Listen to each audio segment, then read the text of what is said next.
It's been a while since we've done one of these, huh? Come here, kitty, kitty. So it's Saturday. I thought I'd make a little video, kind of just about a bunch of different things. But I guess the biggest one is 9 Mile Hole. You know, Cynthia dropped a video last night, and I gotta say, everybody, I really think 9 Mile Hole was it. It just makes sense. You know, with these treasure hunts, they say the simplest explanation is usually the one that's right. What's more simpler than Forrest picked his favorite fishing hole from when he was a kid? And Cynthia laid it out pretty good. And I'm not here to try and convince anybody. If you still think your solve's right, you still think it could not have been in Yellowstone, hey, you keep thinking that. I'm just telling you what I believe. And I believe the 9 Mile Hole area, that is where Forrest Fenn's treasure was found. From the things I've heard, K-Pro and Cynthia, they believe it. So I believe it. And one of the biggest indicators to me is when Forrest would get asked certain questions over the 10 years, what would he say? You might as well ask me how deep is a hole. That was a direct inside joke, I think, about 9 Mile Hole being the location. And kitty, come here, kitty, kitty. And if you go back to the second video I ever made, I said the quote, which is from Forrest, which is a deep thinking treasure searcher, using logic could determine an important possibility to the location of the chest. So what is that logic? Well, I think the logic, excuse me.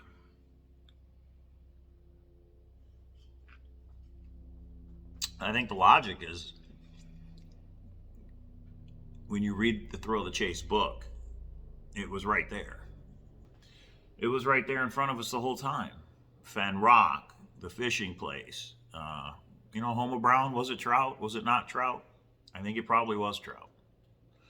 But to go back to what I said, the deep thinking treasure searcher using logic is that it was a favorite place from when he was a kid, umbilically attached. If Yellowstone is not where Forrest was umbilically attached, I don't know where a place is that would have been, or that is. Just a lot of things. You know, when I asked him that question about, and he said Agent MDC, Agent 777, about is the map found online or in a book, and both, and he said detailed maps are useful if you have the right one, etc. I think he meant a map of Yellowstone. To solve the Thrill of the Chase book, we needed a map of Yellowstone National Park. I mean, it was right there in front of us the whole time. And congratulations to Jack. He's the one who figured that out and said, I know this has got to be it, and I'm just going to grid search it. So whether the blaze was damaged or it wasn't damaged, it doesn't matter at this point. It's just Jack had the determination to figure it out and go find it. And Shiloh wanted to make it very clear, no intervention from the family. And also, this is not what Shiloh said, but I believe there was no nudge. And now K-Pro believes too that Forrest didn't nudge Jack in any way. Jack just figured it out and said, you know what, I'm going to stay here until I find it. And he did.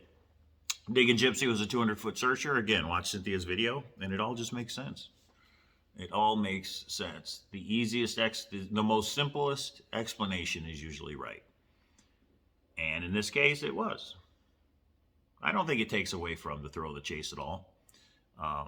I like looking at all the rabbit holes that we went down, that the searchers went down over the last 10 years, from New Mexico fishing regulations all the way up to some people were in Canada before he actually came out with it. But look at Once Upon a While. It's got the little boy fishing, right? Sure, there's stars, but it's a little boy fishing. Look at Too Far to Walk. The cover's got a picture of somebody standing over a river. The shadow is over a river. Where do you fish? Over a river or a creek. And the Thrill of the Chase, right there is a picture of him with all those fish. I mean, it was kind of right in front of us the whole time. It was just hard to put the clues together, I guess. That everybody figured out Madison Junction, and so many people thought that was it in the beginning. The little girl in India can't get closer than the first two clues. Why? She can look on a map. She can figure out Madison Junction. She can figure out the canyon, which is the road you drive down. Too far to walk, you drive. Because that Homa Brown, that's the really tricky piece, I think. The Homa Brown. If that was that fishing hole, you had to know Yellowstone. You had to be there to talk to locals to figure out. You had to know forest. You had to talk to somebody that knew forest to say, hey, if this was this fishing spot, what could be the Homa Brown? Right there where all those brown trout were. Maybe that's why Forrest got so upset when Cynthia put in her book that it's absolutely not the Homa Brown. He told her, you got to change that, and she refused to. But maybe that's why he got so upset. I don't know. I just think the rabbit holes that we all went down, myself included. Troy Barlow, why must I go? Troy it's very, very important to Troy that you all know that when I made the try the wheel video, I think it was like vlog number 9. I mean, we're going back to what, 2016 or something? That when I made that video, he posted it first on Mysterious Writings. It's very important for you to know that. So Troy, I'm saying it right now for everybody. You posted it first. You had that solution first. You and Sam Smith. And I don't know who had it first between you and Sam Smith. I got it from Sam Smith, but that's fine. Troy, why must I go, posted it on Mysterious Writings way before I ever made my video. So I want to make that clear. But here's the thing, Troy. And it's kind of a tough pill to swallow, right? It's not intentional. Try the wheel, WYMT, is not intentional. It's not. The poem was not a puzzle. When Forrest said no ciphers, no codes, etc., that's exactly what it meant. The poem was a pirate treasure map, a pirate map. Go to the rock, go 30 paces to the tree, go north 15 paces, look around, find the Homa Brown, go there. Go. That's what the directions were. It was that simple. So what does that mean? That means over 10 years, we have ripped that poem apart, 166 words. We figured out slide the lines, I'm sorry. Troy and Sam Smith figured out try the wheel. You slide the lines, it spells try the wheel, you line up treasures. What a coincidence. I mean, how is that a coincidence? But at this point, I believe it was. What about the anagrams? What about Gallatin holds someone dear? What about Matizzi, Pitchfork, Realm of Horn? They fit. They all fit the area. Coincidence. It's a coincidence. What about the biggest one, the biggest rabbit hole of all time? What about the GPS numbers? Right? What about the GPS numbers? How can GPS numbers in the poem, if read in order in a certain way, lead you to DeLacy Creek, which is what, an hour and a half away from 9 Mile Hole, away from the actual spot? All I can say is coincidence. All I can say is coincidence, and that we all overcomplicated this thing to the point where Forrest had to be shaking his head going, I said it was straightforward, no subterfuge. I said I was umbilically attached. Why are you looking in New Mexico? Why are you looking in Colorado? And this is just my thoughts on Forrest, guys. I'm not trying to convince anybody. I'm just telling you my thoughts, okay?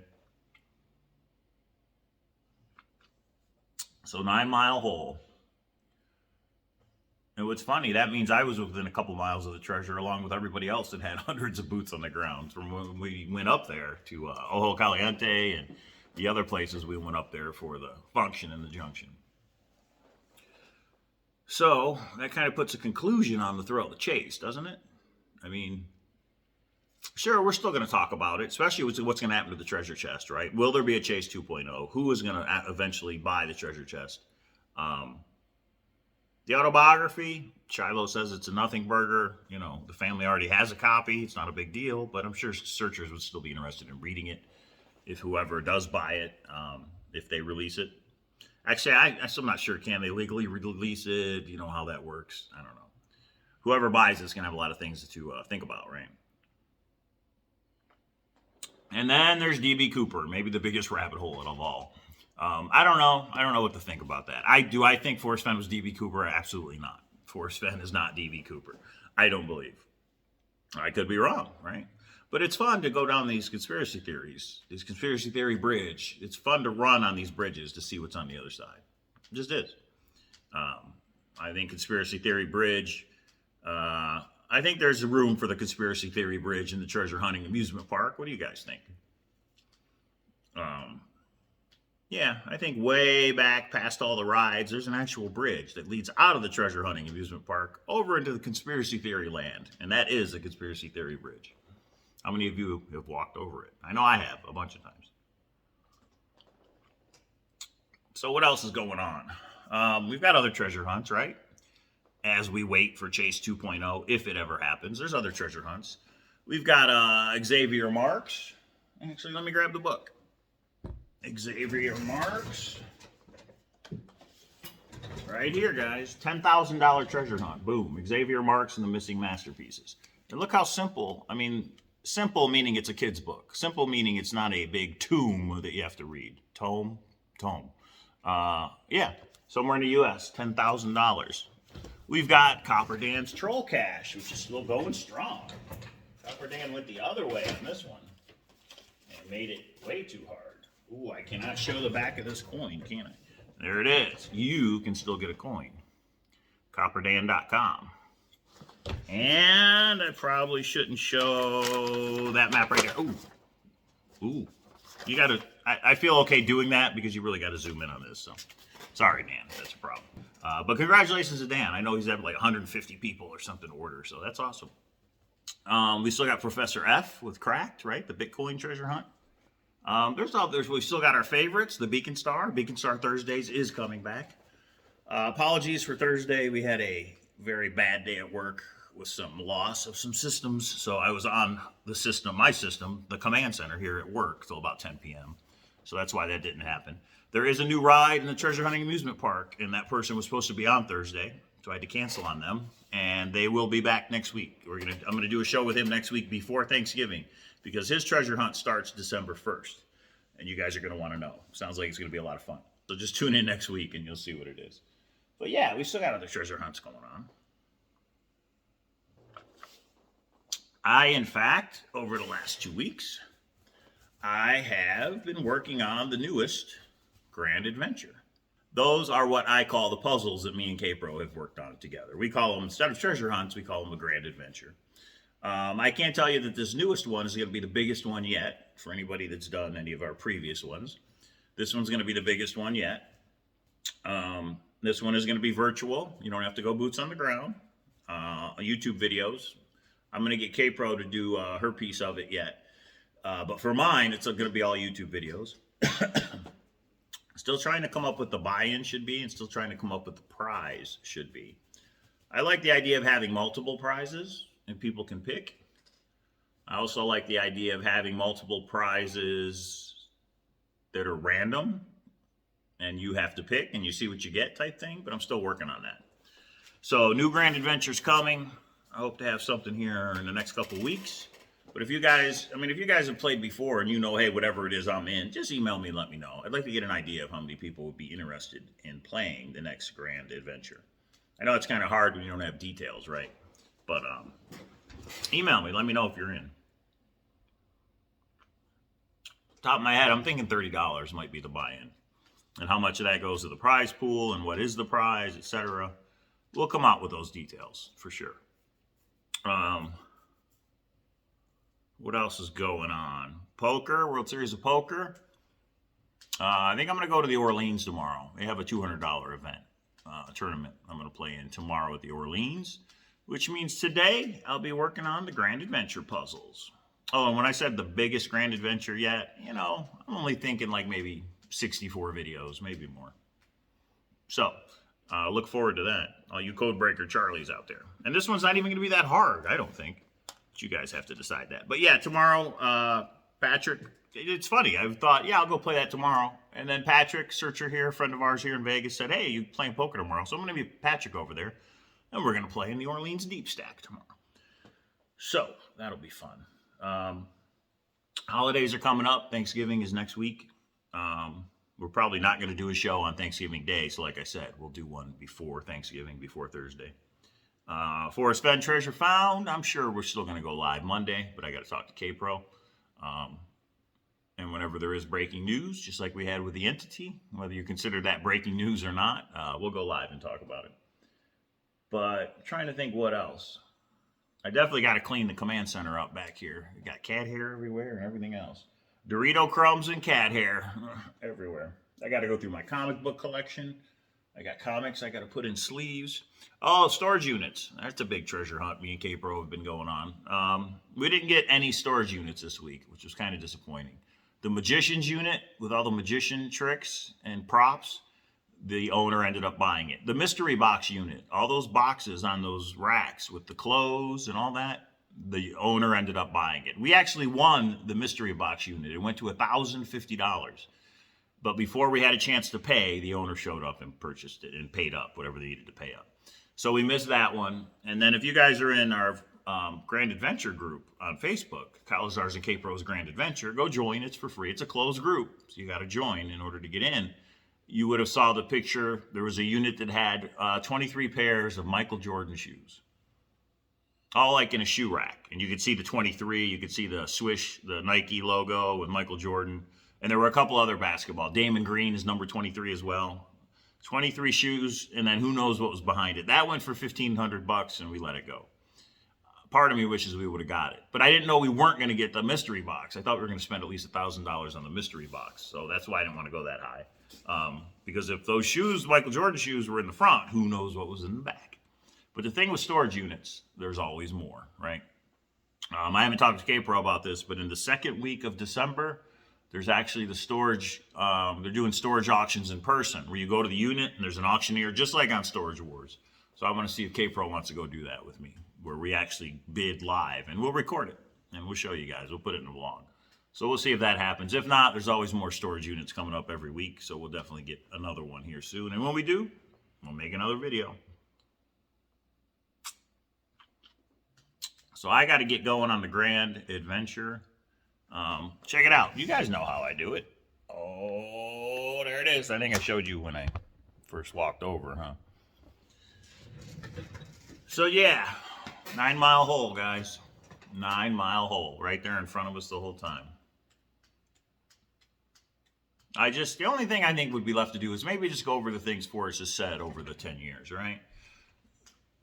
His little giddy, T.S. Eliot, the poem where we would have ended up where we started. What does that mean? Maybe for him, it means where he started as a kid. He ended up right back with his treasure hunt of where he was. There's just these little things, The 200-footer, I can't say because she'd faint. Digging Gypsy, that fits. How deep is a hole? That fits. Deep thinking treasure searcher using logic, in my opinion, that fits. Where warm waters halt. I still think it fits the Madison Junction that these two rivers turn into one. Both those rivers halt when they turn into another one. They halt by name, right? It's just too bad he's not here. Maybe we'll get more info from Jack, but I doubt it. Maybe we'll get more info from whoever buys the treasure chest. That's the hope, right? So we'll see. I think that's it for today. Again, the newest Grand Adventure. I got to come up with a cool title.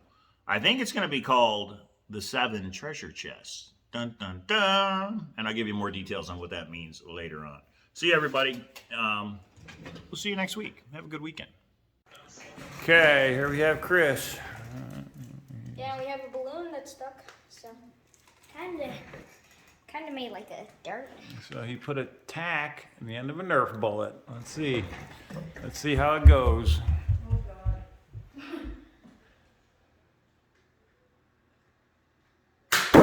Oh, he did it! Wow, that's pretty good, Chris. Oh, it's still on. That's pretty good. I didn't think you were gonna do it. Good job. Wait, we're not in it. I don't know, but you popped it. That was pretty good. You blew a hole through it, huh? Don't use that on anything else around here, okay?